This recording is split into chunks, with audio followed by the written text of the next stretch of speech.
खबरन जो सिलसिलो जारी है। खबर शामिल कंदासीं आवाज़ सिंध न्यूज़ चैनल के रिपोर्टर मोरो सिंध मां सिंधी अल्ताफ़ सुमरो की रिपोर्ट मुताबिक़ मोरो शहर के गचेरो रोड की रहवासी अब्दुल रज़ाक चांडियो के इंसाफ़ न मिलो। झेड़ो कंदड़न ते केस दाख़िल कराइण खां पोइ संगीन नतीजा भोगण जूं धमकियूं। मुतासिर पारां एहतजाज इंसाफ़ की घुर। उन हवाले से अब्दुल रज़ाक चांडियो बुधायो त मां बाहर रहंदो आहियां। कुछ टाइम पहिरियां असां जो पाण में मामूली ॻाल्हि तां झेड़ो थियो हो, जंहिंजो फ़ैसिलो कयो वियो।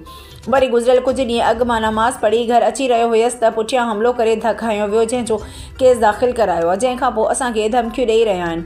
हिन इल्ज़ाम हणंदे चयो त मूं मथां सिंगार मंज़ूर इरफान ऐं कामरेड सलमान चांडियो हमलो कयो ऐं हाणे केस तां हथ खणण जूं धमकियूं ॾेई रहिया आहिनि ऐं मुसलसल असांजे घरनि ॿाहिरां चकर हणी रहिया आहिनि। हिन घरू वज़ीर Ziaul Hasan Lanjar, IG Sindh police, DIG शहीद बेनज़ीराबाद, SSP नौशरो फ़िरोज़, DSP मोरो ऐं SHO मोरो अपील कई आहे त थियल नाइंसाफ़ी जो नोटिस वठी इंसाफ़ तहफ़्फ़ुज़ फ़राहम कयो वञे। ॿी सूरत में थींदड़ हर नुक़सान जो ज़िम्मेवार मज़कूरा माण्हू इंतज़ामिया हूंदी।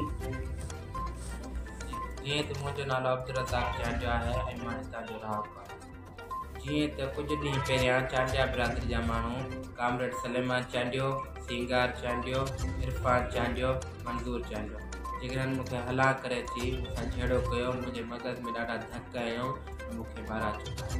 तंहिं करे असां FIR कटाईसीं। FIR में हिकिड़ो इरफान चांडियो जवाबदार गिरफ़्तार थिया।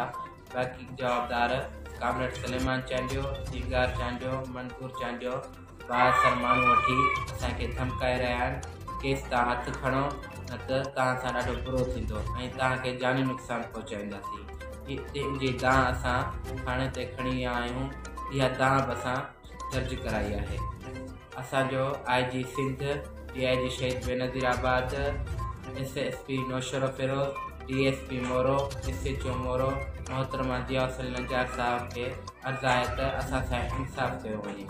असांजो सेशन कोर्ट जज साहब खे अर्ज़ु आहे त इन मामले जो नोटिस वठे। उन खां अलावा को बि असांखे जानी नुक़सान थियो उन जा इहे जवाबदार ज़िम्मेवार आहिनि।